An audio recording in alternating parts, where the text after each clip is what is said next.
Captain Kim Tae-ho checked his watch for the third time in 10 minutes. The mountain patrol was going exactly as planned, and that made him nervous. In his 15 years as a Green Beret, he had learned that when everything went too smoothly, something bad was about to happen. His team of 6 soldiers moved quietly through the rocky terrain, checking border positions and looking for any signs of enemy activity. The morning sun was bright and warm on their backs as they climbed higher into the mountains. Tae-ho could hear birds singing in the trees and smell the fresh mountain air. It was the kind of perfect day that made him think about his wife, Min Jung, back home, and their young daughter, who was probably getting ready for school right now. He smiled, thinking about the drawing she had made for him before this mission. A picture of him in his green uniform with the words, "Best Papa," written in crooked letters. Sergeant Park Dong-woo walked beside him carrying the radio and checking in with base camp every 30 minutes. The other 4 soldiers spread out in a defensive formation, watching for any movement in the rocks or trees ahead. They had done this same patrol dozens of times and knew every path, every hiding spot, and every dangerous area where enemies might try to set up an ambush. Then the sky changed. It happened so fast that at first Tae-ho thought his eyes were playing tricks on him. The blue sky above them suddenly turned a strange purple color, like someone had poured paint. Across the clouds, the air itself seemed to shimmer and bend like heat waves rising from hot pavement. But there was no heat. The temperature actually dropped several degrees in just a few seconds. Park grabbed his radio and tried to call base camp, but only static came through the speakers. The other soldiers looked up at the strange purple sky with confusion and growing fear. None of them had ever seen anything like this in all their years of military service. Tae-ho felt his heart rate increase as his training kicked in. Whatever was happening, it was not natural, and that meant danger. The first ship appeared without warning. One moment, the sky was empty except for the purple color, and the next moment a massive black object was hanging in the air above them. The ship was bigger than any airplane Tae-ho had ever seen, shaped like a triangle with smooth sides that reflected the purple light. It made no sound at all, which was perhaps the most frightening thing about it. Something that big should have been roaring with engine noise, but it floated silently like a giant shadow. More ships appeared one after another until the entire sky was filled with them. Some were smaller than the first, but still enormous by human standards. Others were even bigger, stretching across the sky like floating cities. Tae-ho counted at least 20 ships before he stopped counting and focused on what he needed to do to keep his men alive. The first aliens came down from the ships on beams of blue light. They were nothing like the creatures from movies or books Tae-ho had seen. These beings stood almost 8 feet tall with 4 arms instead of 2, and skin that looked like polished metal. Their faces were long and narrow with large black eyes that seemed to look right through him. They wore no clothing, but their metallic skin appeared to be some kind of natural armor. Each alien carried a weapon that resembled a rifle, but glowed with the same blue light that had brought them down. From their ships they moved with perfect coordination, like a military unit that had trained together for years. Their leader was even taller than the others. With darker metallic skin and symbols carved into his chest and arms, Tae-ho raised his rifle and shouted for his men to take defensive positions. The soldiers immediately spread out and found cover behind rocks and trees. They had trained for situations like this, though none of them had ever imagined the enemy would come from the sky. The aliens showed no emotion as they advanced slowly and steadily toward the human positions. The first shot came from Private Kim Jae-sung, who fired 3 rounds at the nearest alien. The bullets hit the creature square in the chest but bounced off its metallic skin like they were made of rubber. The alien did not even slow down, it just raised its glowing weapon and fired back. A beam of blue energy struck Jae-sung, and he collapsed immediately, not dead but unconscious, and twitching on the ground. The battle lasted only minutes, but it felt like hours to Tae-ho. His men fired everything they had at the advancing aliens, but nothing worked.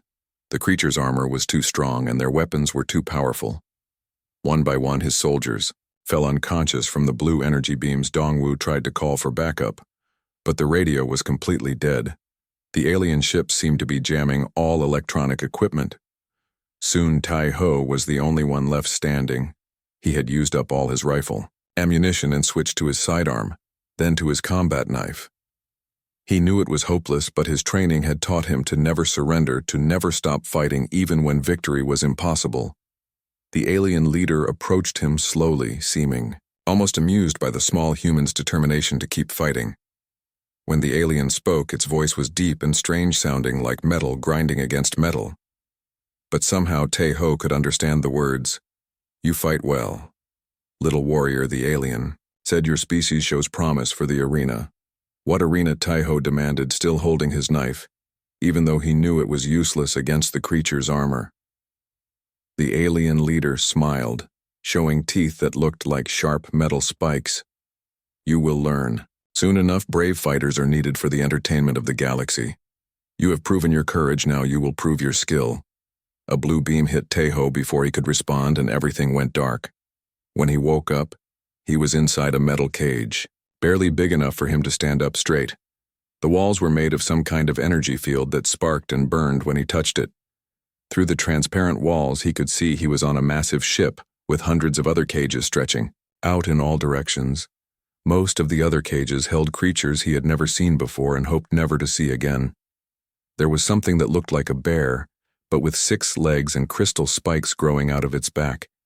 It paced back and forth, in its cage making low growling sounds. Another creature looked like a giant wolf but with scales instead of fur and claws as long as kitchen knives. A third beast resembled a tiger, but was twice the size with tentacles where its tail should be, and eyes that glowed red in the dim light.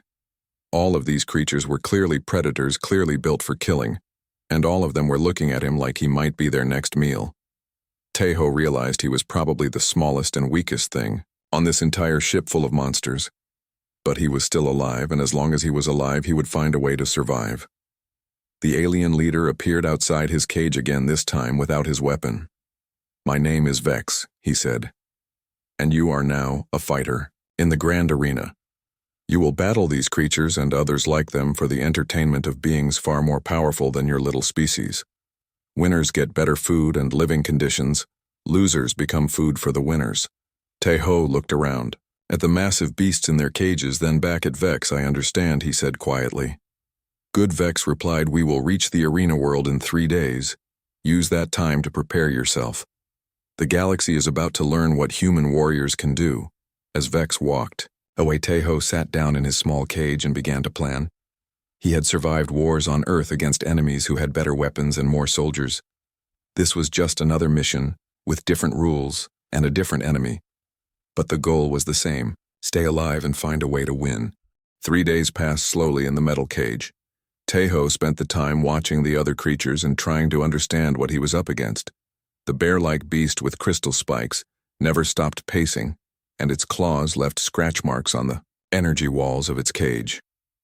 The giant scaled wolf would lie perfectly still for hours, then suddenly leap at the walls with incredible speed, testing for any weakness.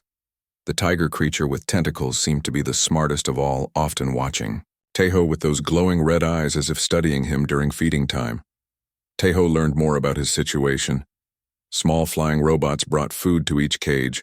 The creatures got chunks of raw meat that looked fresh and bloody. Tae-ho received something that looked like protein bars but tasted like cardboard mixed with vitamins. It was not good, but it was enough to keep him alive and strong. The water came from small tubes that extended into each cage, and the liquid was clean and cool. On the second day, a smaller alien approached his cage. This one was different from the soldiers who had captured him. It was only about 5 feet tall, with green skin instead of metallic, and large friendly eyes that reminded Tae-ho somehow of his daughter. It wore simple brown clothing and carried a tablet computer of some kind. "I am Nix," the alien said in much clearer speech than Vex had used. "I help fighters prepare for the arena. Most of your kind do not last long, but you might be different. Why do you help fighters?" Tae-ho asked. Nix looked around to make sure no other aliens were watching, then moved closer to the cage. "I was a fighter once from a world called Claris. My people are small and weak like yours, but I survived 30 battles before. They retired me. Now I train new fighters because I understand what it means to be the smallest one in the arena. What happened to the other humans?" Tae-ho wanted to know. "There have been 12 humans brought to the arena over the past few years," Nix said sadly. "Most died in their first fight." The longest any human lasted was 4 battles. They were brave, but they tried to fight like these creatures using strength and anger. Humans cannot win that way. Then how can I win? Nick smiled, showing small, white teeth. You must fight like a human, not like a beast. Use your mind, not your muscles. Watch and learn, and never try to match their strength because you cannot. On the 3rd day, the ship landed with a deep rumbling sound that Tejo felt in his bones. The cages were loaded onto transport vehicles and carried out of the ship into bright sunlight. Tejo got his first look at the arena world, and his heart sank at what he saw. The sky was red like blood with 2 suns burning overhead. The ground was black stone as far as he could see, with no plants or water anywhere. The air was hot and dry and smelled like sulfur and metal. In the distance, enormous mountains rose up covered in what looked like cities built right into the rock. But it was the arena itself that made Tejo realize just how serious his situation was. The arena was bigger than any stadium on Earth. It could probably hold 1 million spectators, and from what Tejo could see, it was completely full. Thousands of different alien species filled the seats, all cheering and making noise as the transport vehicles carried the fighters toward the arena. The building itself was made of the same black stone as the ground, but carved with symbols and decorations that seemed to move and change as he watched. The fighters' waiting area was underground beneath the arena floor. It was a maze of tunnels and rooms carved right out of the black rock. The walls were covered with weapons from dozens of different worlds, but most were designed for creatures much larger and stronger than humans. There were swords as long as telephone poles, hammers that weighed more than Tejo himself, and spears with tips that glowed with dangerous energy. Nix led him through the tunnels, pointing out important areas. The training rooms where fighters could practice with weapons and equipment. The medical bay where injured fighters were treated if they were valuable enough. The sleeping quarters where fighters rested between battles. And finally, the preparation chambers where fighters waited before going into the arena as they walked. Tejo got his first close look at the other fighters. The creatures were even more frightening up close than they had been in their cages. The crystal-spiked bear was called a render beast, and according to Nix, it could shoot those crystal spikes like arrows with deadly accuracy. The scaled wolf was a hunter pack alpha bred for speed and intelligence, and trained to kill in the most efficient way possible. The tentacle tiger was something called a mind stalker, which could somehow sense the thoughts and emotions of its prey. There were dozens of other creatures, each one more terrifying than the last. There was something that looked like a giant spider made of living rock that could climb on walls and ceilings, a creature that resembled a shark, but with legs instead of fins and teeth that could bite through metal, a flying beast with razor-sharp feathers that it could shoot like throwing knives, and many others that defied description. All of these creatures had been bred and trained for combat across many generations. They had natural weapons, thick armor-like skin, incredible strength and reflexes faster than any human could match. Watching them move and interact, Tejo felt like a mouse that had wandered into a convention of lions and tigers and bears. In the weapon room, Tejo tried to find something he could actually use. Most of the swords were too heavy for him to lift, let alone swing effectively. The hammers and clubs were impossible, and the energy weapons seemed to require some kind of alien technology he did not understand. Finally, he found a section with smaller weapons designed for more agile fighters. There was a set of curved blades about the length of machetes that felt balanced in his hands. A lightweight spear with a sharp metal tip that he could actually carry and throw. A crossbow-like weapon that fired metal bolts with enough force to punch through armor. And most importantly, a combat knife very similar to the one he had trained with in the military. Nix watched him test the weapons with approval. You choose like a survivor, not like a glory seeker. These weapons match your size and speed. The big creatures will expect you to try to match their strength. When you do not, they will not know how to respond. That night in his small sleeping chamber, Tejo lay on a hard stone bed and thought about his situation. He was surrounded by creatures that could kill him in seconds if they got close enough. He had no allies except for Nix, who was only allowed to give limited help. He was on an alien world with no hope of rescue or escape. The only way out was to keep winning fights until something changed.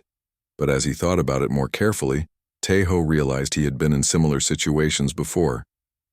Maybe not with alien monsters, but with human enemies who had better weapons, more training, and superior numbers. He had survived those fights by being smarter than his opponents, by using tactics and strategy instead of brute force, by never giving up even when everything looked hopeless. The creatures in the arena were strong and fast and deadly, but they were still just animals driven by instinct and training. They probably had weaknesses and blind spots just like any other opponent. The key would be to observe them carefully, learn their patterns, and find ways to use their own strengths against them. As he finally drifted off to sleep, Taeho made himself a promise he would not just survive in this arena, he would find a way to win. And maybe if he won enough fights, he would earn the right to go home to see his wife and daughter again. That thought gave him the strength he would need for what was coming. Tomorrow would be his first fight, and everything would change. The morning of his first fight, Taeho woke before dawn and spent an hour doing the same exercises he had done every day for 15 years. Push-ups, sit-ups, stretches, and meditation, to calm his mind and prepare his body. The stone floor was cold and hard, but he had slept on worse surfaces during military operations. The protein bars they gave him for breakfast still tasted terrible, but he ate every bite because he would need all his energy for what was coming. Nyx arrived early to help him prepare and brought news about his opponent. The creature was called a Crusher, and it had won 12 fights in the arena. Most of its victories came from simply overpowering opponents with brute strength.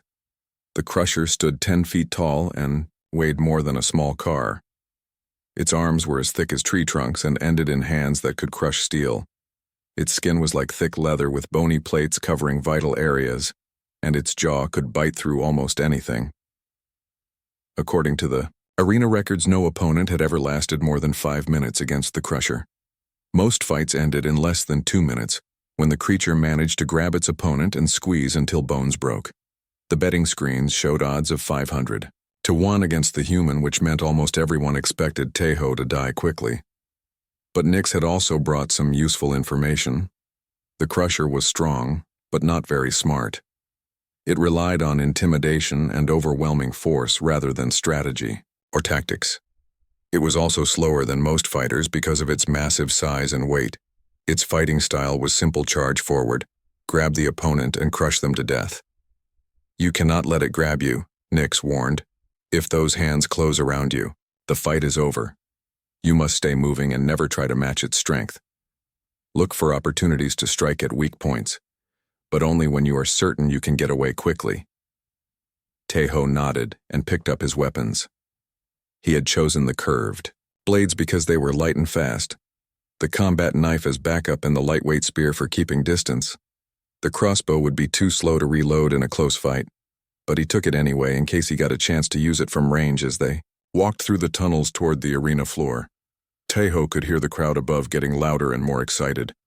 Thousands of alien voices cheering and shouting in languages he could not understand.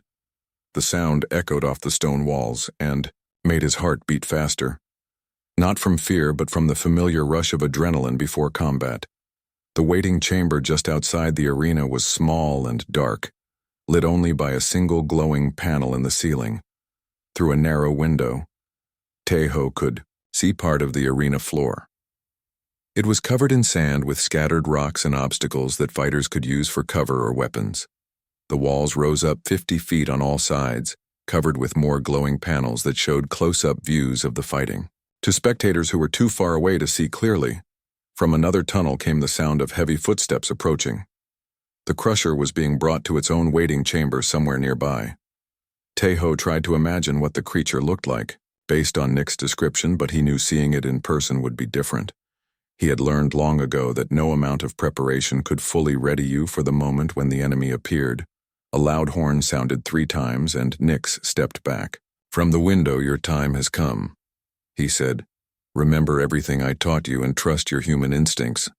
The creatures in the arena fight with anger and pride. You must fight with intelligence and patience." The door to the arena floor slid open, and bright light flooded the waiting chamber. The sound of the crowd became overwhelming, like standing next to a waterfall. Taeho stepped out onto the sand, and immediately felt the heat from the 2 red suns beating down on him. The arena was even bigger from the inside, with alien spectators packed into seats that rose up like a mountain around him. Across the arena floor, another door opened, and the Crusher emerged. Seeing the creature in person was worse than anything Tejo had imagined. It moved on two legs like a human, but everything else about it was monstrous. Its body was covered in thick gray skin with bone plates protecting its chest, back, and shoulders. Its arms hung down almost to the ground, and each hand had 4 fingers, tipped with claws as long as dinner knives. Its head was massive with small red eyes and a mouth full of teeth designed for tearing flesh. The crowd cheered louder when they saw the size difference between the fighters.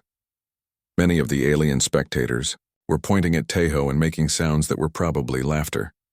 The betting screens around the arena updated to show even worse odds against the human.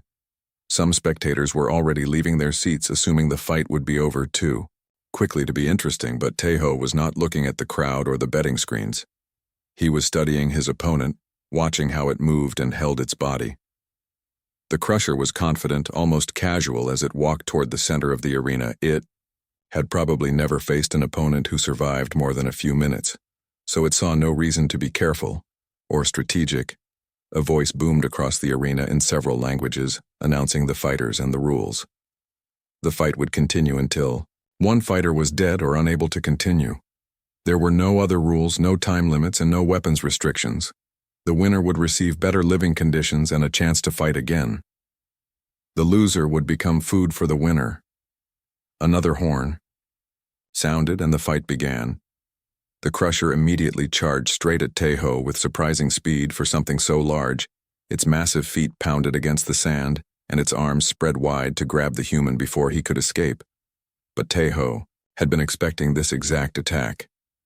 He waited until the creature was almost on top of him, then dropped to the ground and rolled sideways between its legs. The Crusher charge carried it straight into the arena wall with a tremendous crash that shook the entire structure. The crowd gasped in surprise as the massive creature shook its head, trying to clear away the confusion from the impact. Tejo was already back on his feet and moving to stay behind the creature, where its long arms could not reach him. Now the Crusher was angry instead of just confident. It turned around much faster than Tejo had expected and swung one massive fist at his head. He ducked under the blow and felt the wind from it ruffle his hair. If that punch had connected, it would have taken his head clean off. Instead, the creature's knuckles scraped against the arena wall, sending sparks flying. For the next 10 minutes, Tejo danced around the Crusher, staying just out of reach of its deadly hands. Every time the creature tried to grab him, he was already moving to a new position. Every time it charged, he slipped aside at the last second and let its own momentum carry it into walls or obstacles. The crowd gradually stopped laughing and started paying attention as they realized this was not going to be a quick execution. The Crusher was getting tired and frustrated. Its attacks became slower and less coordinated. It was breathing heavily and dripping sweat onto the arena sand. Tejo could see that the creature had never been in a long fight before. All of its previous opponents had either been caught quickly or had tried to stand and trade blows, which always ended badly for them. Finally, Tejo saw his chance. The Crusher had just missed another charge and was off balance, trying to stop itself before hitting the wall. Tejo moved quickly behind the creature and used its bent leg as a stepping stone to climb onto its back. The crowd held its breath as the small human clung to the massive beast. The Crusher tried to reach back and grab him, but its arms were too muscled and inflexible to bend that way. It thrashed and spun, trying to throw him off, but Tejo held on with the same determination that had gotten him through military training. He pulled out his combat knife and looked for the weak spot Nix had described, at the base of the creature's skull where the bone plates did not quite meet. There was a small gap. Tejo drove his knife into that gap with all his strength, pushing the blade deep into the creature's brain. The Crusher gave one final roar, then collapsed forward into the sand. The arena was completely silent for almost 30 seconds. Then slowly the cheering began. It started with just a few alien voices, but quickly grew until the entire crowd was on their feet applauding the impossible victory. They had come expecting to see a quick slaughter. Instead, they had witnessed something that had never happened before in arena history. Teho stood over, the body of the crusher breathing hard but alive. The curved blades and spear were still strapped to his back unused. He had won his first fight in the arena using nothing but speed intelligence, and the small knife that had served him well in human wars. Now the galaxy would start to learn that humans were more dangerous than they looked. Word spread through the arena complex faster than Teho had expected. By the time he returned to his sleeping chamber, other fighters were looking at him differently. The creatures that had ignored him before now watched him with something that might have been respect or at least curiosity. Even the arena guards seemed more careful around him, as if they suddenly realized the small human might be dangerous. Nyx was excited when he came to check on Teho after the fight. The little alien could barely contain his enthusiasm as he explained what had happened in the arena. The spectators had gone wild after the victory, many of them demanding to know more about this human species that could produce such clever fighters. The betting organizations were already preparing odds for Teho's next fight, and the numbers were much more favorable than before.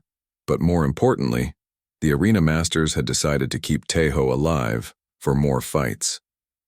A warrior who could defeat a crusher in such an entertaining way was valuable. They moved him to a larger sleeping chamber with better food, and even a small window that looked out at the red sky above the arena. He also received new equipment, including better weapons and lightweight armor that would protect him without slowing him down. His second fight came 1 week later, and his opponent was completely different from the crusher.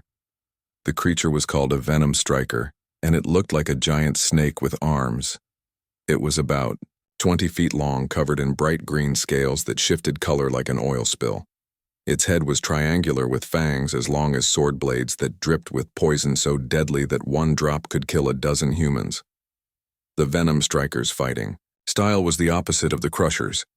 Instead of charging and grabbing it, moved with liquid grace, always staying just out of reach while looking for the perfect moment to strike. Its poison fangs could punch through almost any armor, and its flexible body could twist and coil to avoid attacks. The arena records showed that most of its victories came from quick strikes that injected enough venom to kill opponents in seconds. Nyx helped him prepare by explaining how venom worked in the creature's biology.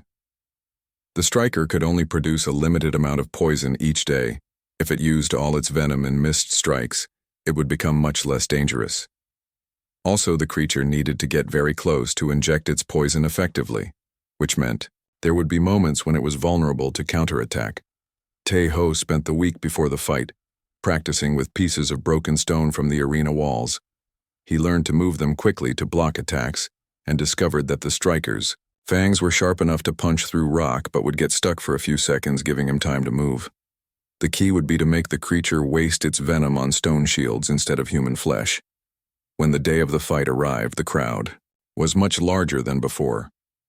Word of the human who had defeated the crusher had spread throughout the galaxy, and beings had traveled great distances to see if he could win again. The betting was still against him, but not by as much, and some spectators were actually cheering for him when he entered the arena. The venom striker was already waiting in the center of the arena floor, coiled and ready to strike. Its scales shifted through different shades of green and blue as it moved, and its tongue flicked out, constantly testing the air for the scent of its prey. When it saw Teho, it raised the front part of its body like a cobra, preparing to strike. The fight began immediately, with the striker launching itself forward with incredible speed. Its fangs aimed straight for Teho's chest, but he was ready with a flat piece of stone held like a shield. The fangs punched through the rock but got stuck, and the creature had to waste precious seconds pulling them free for the next 20 minutes. Teho played a deadly game of keep away with the striker. He used rocks and debris from around the arena to block attacks while staying constantly in motion. The creature was fast, but it could only strike in straight lines, and Teho had learned to predict where those strikes would come from. Slowly, the striker's attacks became less frequent and less accurate. It had used up most of its daily supply of venom trying to hit the elusive human, and now it was getting desperate. Instead of careful, patient strikes, it began lunging wildly, trying to grab Teho with its coils rather than poison him. This was exactly what he had been waiting for. When the creature overextended itself in a particularly wild lunge, Teho was ready. He stepped aside at the last moment and brought one of his curved blades down on the striker's neck, just behind its head. The blade cut deep into the creature's spine, and it collapsed immediately, unable to move its body below the wound. The crowd cheered even louder than they had for his first victory. The human had done it again, defeating a completely different type of opponent, using patience and intelligence rather than strength. Some of the alien spectators were beginning to chant his name in their various languages, creating a sound like a storm of voices. His third fight was scheduled 2 weeks later, and the opponent was something called a stormwing.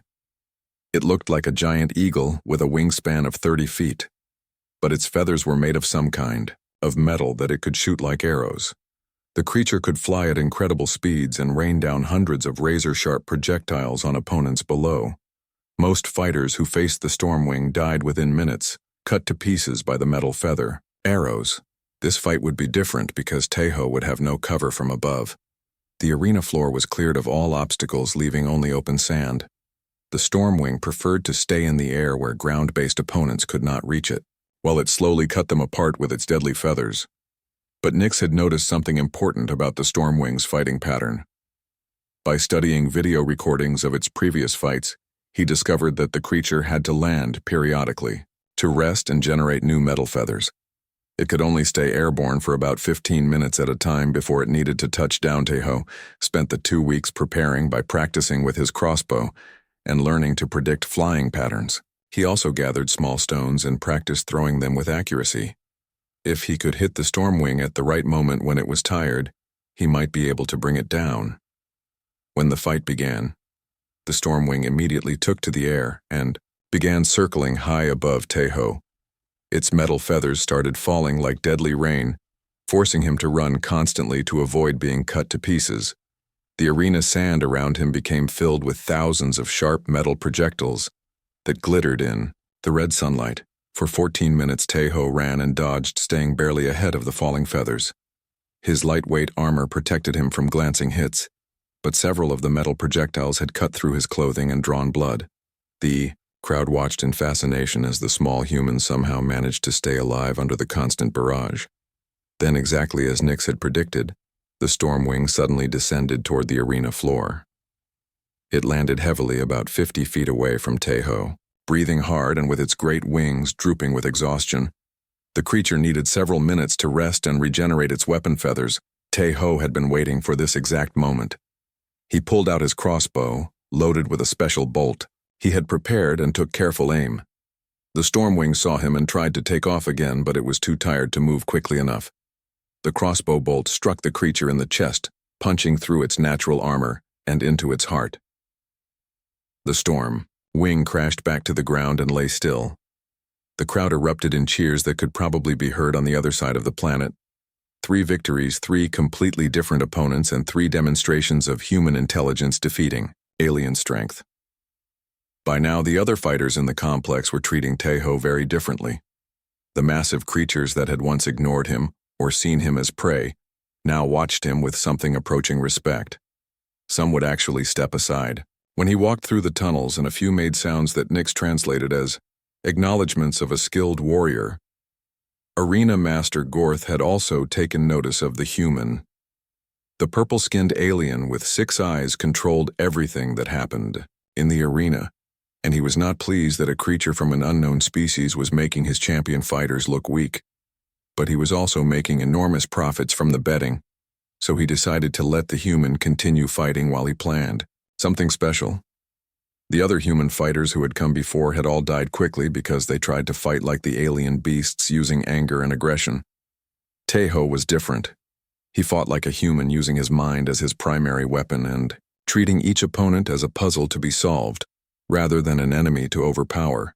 After his 3rd victory, Tejo was moved to even better quarters and given access to the arena library, where he could study recordings of other fighters and learn about different combat techniques.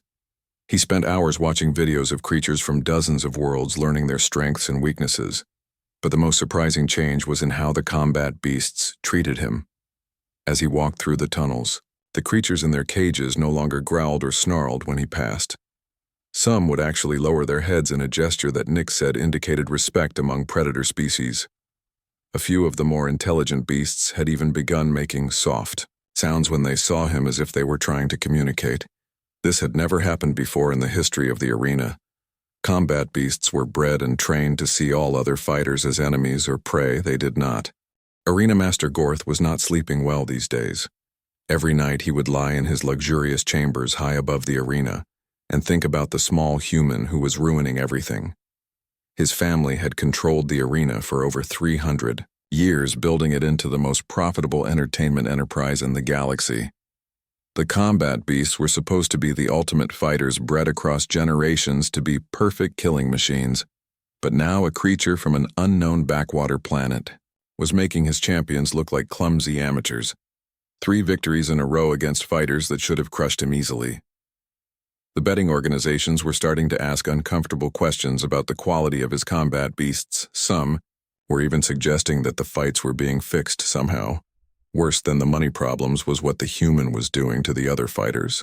The combat beasts had begun acting strangely around the human, showing behaviors that Gorth had never seen before in 50 years of running the arena. Respect was something that had to be earned through superior breeding and training, not through lucky victories against tired opponents.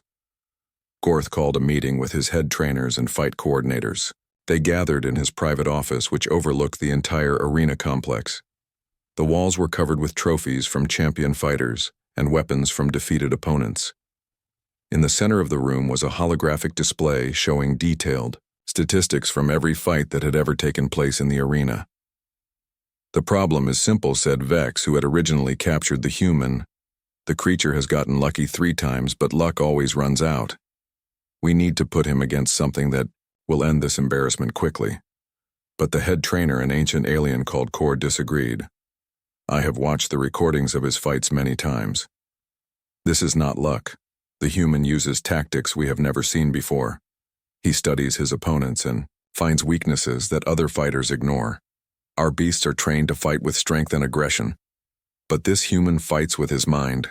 Gorth slammed one of his 6 fists on the table. "Then we will give him something that cannot be outsmarted. I want him to face 3 opponents at the same time. The triple death match has never been attempted because no fighter has ever been skilled enough to make it entertaining. But if it kills the human, it will restore the natural order. If somehow he survives, it will be the greatest spectacle in arena history." The coordinators looked at each other nervously. The triple death match was theoretical, only talked about in planning meetings, but never actually implemented. The insurance costs alone would be enormous, and if all 3 champion beasts were killed in one fight, it would take years to replace them. But Gorth had made up his mind, and arguing with him was dangerous. "Which 3 beasts do you want to use?" asked Vex. Carefully, Gorth activated the holographic display, and 3 images appeared above the table. The first was Bone Render, a creature that looked like a massive wolf but had sharp bones sticking out of its body like weapons. It was incredibly fast and intelligent, with over 60 confirmed kills in the arena. The second was Ironhide, something like an armored dinosaur with a spiked tail that could smash through stone walls. It had never lost a fight in 15 years of competition, but it was the third creature that made everyone in the room uncomfortable. Death Whisper was the most feared fighter in the entire arena. It looked almost human, but stood 8 feet tall with pale white skin and no hair. Its fingers ended in claws that could cut through metal, and it moved in complete silence until the moment it attacked. The creature hunted by sound and could track opponents through the slightest noise, even breathing. "These 3 have never fought together," Core warned. "They might attack each other instead of the human. Their fighting styles are completely different, and they have no experience working as a team." "That is why it will work," said Gorth. "The human has succeeded by studying individual opponents and finding their weaknesses. But he cannot study 3 different fighting styles at once. He will not have time to plan or think. He will have to react on instinct, and that is when he will die, like all the others." The meeting ended with plans for the triple death match to take place in 1 week. That would give the arena staff time to prepare the special equipment needed for such an unprecedented event and allow word to spread throughout the galaxy. The betting organizations were already excited about the possibilities, and ticket prices had tripled as soon as the announcement was made. Meanwhile, Tejo knew nothing about the plans being made above his head. He spent his days training and studying as usual, working with the weapons and practicing the movements that had kept him alive. Through 3 fights, the other fighters in the complex seemed more restless than usual, but he assumed it was just the normal tension that came with living in constant danger. Nick seemed nervous when he came to visit, but would not say why. When Tai-Ho asked what was wrong, the little alien just shook his head and muttered about things being different this time. Finally, 2 days before the fight, Nix could not keep the secret any longer. "You are going to face 3 opponents at once," he said quietly, making sure no guards were nearby. "It has never been done before. The arena masters want to end your winning streak in the most dramatic way possible." Tai-Ho felt his heart rate increase but kept his expression calm. 3 at once, that changes everything. "Who are they?" "Bone Render, Ironhide, and Death Whisper." Nick said the names like he was pronouncing death sentences. "They are the 3 most dangerous fighters in the arena. Each one has killed more opponents than you have faced. They have different strengths and fighting styles. You will not be able to focus on just one enemy. Can you tell me about their weaknesses?" Nix looked around again, then leaned closer. "Bone Render is fast, but it relies on its bone weapons. If you can break or damage those bones, it becomes much less dangerous. Ironhide is nearly invulnerable to frontal attacks, but its underbelly is softer. Death Whisper is the most dangerous. It hunts by sound, so if you can mask your breathing and heartbeat, it cannot find you easily." "How do I mask my heartbeat from something that hunts by sound?" "I do not know," Nix admitted. "No one has ever tried. Most fighters die too quickly for it to matter." That night, Tai-Ho lay on his stone bed and thought about what he was facing. 3 opponents meant he could not use his usual tactics of patience and observation. He would not have time to study their patterns or wait for them to make mistakes. They would coordinate their attacks and cover each other's weaknesses. But as he thought about it more carefully, he realized something important. The 3 creatures had probably never fought together before. They were used to being the only predator in the arena, to having all the attention focused on them. They might not work well as a team, especially if they got in each other's way. Also, 3 opponents meant 3 different sets of instincts and behaviors. Bone Render would want to circle and strike from the sides. Ironhide would charge straight forward. Death Whisper would try to hunt silently from wherever it thought he could not see it coming. If he could somehow use their different approaches against each other, he might have a chance. The next day, something unexpected happened. As Tai-Ho walked through the tunnels on his way to training, several of the combat beasts in their cages began making sounds. He had grown used to the respectful silence they showed him. But this was different. These were not just acknowledgments, they were trying to communicate something specific. Nix appeared quickly and listened to the sounds with growing amazement. The beasts were giving advice he translated in a voice full of wonder. "They are telling you about the fighting styles of your opponents, their preferred attack methods, their weak points. This has never happened before. Combat beasts do not help other fighters. They compete with them." A massive creature that looked like a bear made of living stone was making low rumbling sounds. Nix listened carefully, then turned to Tai-Ho. "It says that Bone Render always circles counterclockwise before attacking. If you move clockwise, you can stay out of its preferred strike zone." Another beast that resembled a giant scorpion with metal claws was clicking and hissing rapidly. "That one," says Ironhide, charges in straight lines but cannot turn quickly.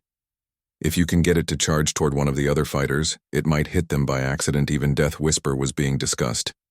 A creature that looked like it was made of shadow, and smoke was making barely audible whispers. According to Nix, it was explaining that Death Whisper relied too heavily on its sound hunting ability. If there were other loud noises in the arena, it might become confused and strike at the wrong target. The time Tai-Ho returned to his chamber, he had received advice from over 20 different combat beasts. Each one had shared information about his opponents based on their own observations and experiences. Some had even suggested specific tactics and strategies that might work against the 3 champions. For the first time since arriving at the arena, Tai-Ho felt something like hope. Not because his chances were good, they were still terrible, but because he was not facing this fight alone. The creatures that should have wanted to see him fail were instead doing everything they could to help him succeed. That night he worked on a plan that would use everything he had learned. It was risky and would require perfect timing and a lot of luck. But it was the only chance he had to survive the triple death match and continue his impossible winning streak in the arena. The day of the triple death match arrived with more spectators than had ever gathered at the arena in its 300-year history. Beings from across the galaxy had traveled enormous distances to witness what many believed would be either the greatest victory or the most spectacular death in combat sports history. The arena was filled beyond capacity with additional viewing platforms constructed overnight to accommodate the massive crowd. Betting had reached levels that strained the galactic economy. Some were wagering the equivalent of entire planetary budgets on the outcome. The odds had settled at roughly even money, which surprised everyone given that the human would be facing 3 champion fighters simultaneously. But word of his previous victories and the strange behavior of the combat beasts had spread throughout the galaxy, creating a legend that many wanted to believe in. Tejo spent the morning in meditation and final preparation. The advice from the combat beasts had given him ideas he never would have thought of on his own. But turning those ideas into a workable plan was still his responsibility. He had studied everything available about his 3 opponents and identified the key moments when each one would be most vulnerable. The challenge was creating those moments while staying alive long enough to take advantage of them. Nyx brought him a final meal and some last words of encouragement, but the little alien was clearly worried. The triple death match was unprecedented, and no one knew exactly what would happen when 3 apex predators were released into the arena at the same time. They might fight each other, they might focus entirely on the human, or they might coordinate their attacks in ways that no single fighter could possibly survive. As Tejo walked through the tunnels toward the arena floor, something extraordinary happened. Every combat beast in the complex began making noise. Not the aggressive roars and snarls they usually produced, but something else entirely. The sounds were rhythmic and coordinated like a chant or war song, building in volume until the entire underground facility vibrated with the combined voices of hundreds of deadly creatures. Arena guards looked nervous and confused. They had never heard anything like this before, and some were reaching for their weapons, as if they expected the beasts to break out of their cages. But Nyx understood what was happening, and his eyes filled with wonder. "They are singing for you," he whispered to Tejo. "It is a war song of honor. They believe you can win." The sound followed them all the way to the arena floor, and even when the door closed behind him, Tejo could still hear the distant chorus of creatures that should have wanted him dead, instead offering their support. In all his years of military service, he had never felt anything quite like this moment when beings from dozens of different worlds were united in believing he could achieve the impossible. The arena floor had been prepared specially for the triple death match. The sand had been raked smooth, and obstacles placed in strategic positions to create hiding spots and choke points that might give a smaller fighter some advantage against the far wall. 3 separate gates waited to release his opponents. Each gate was marked with symbols indicating which creature waited behind it.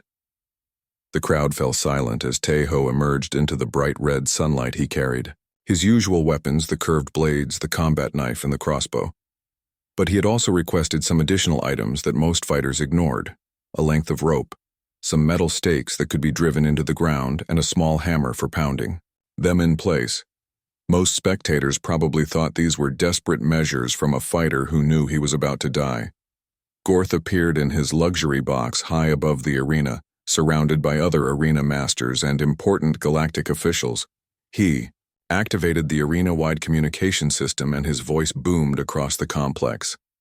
"Today we witness something that has never been attempted in the long history of combat sports.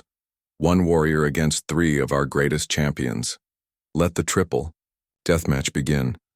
The first gate opened and Bone Render emerged into the arena.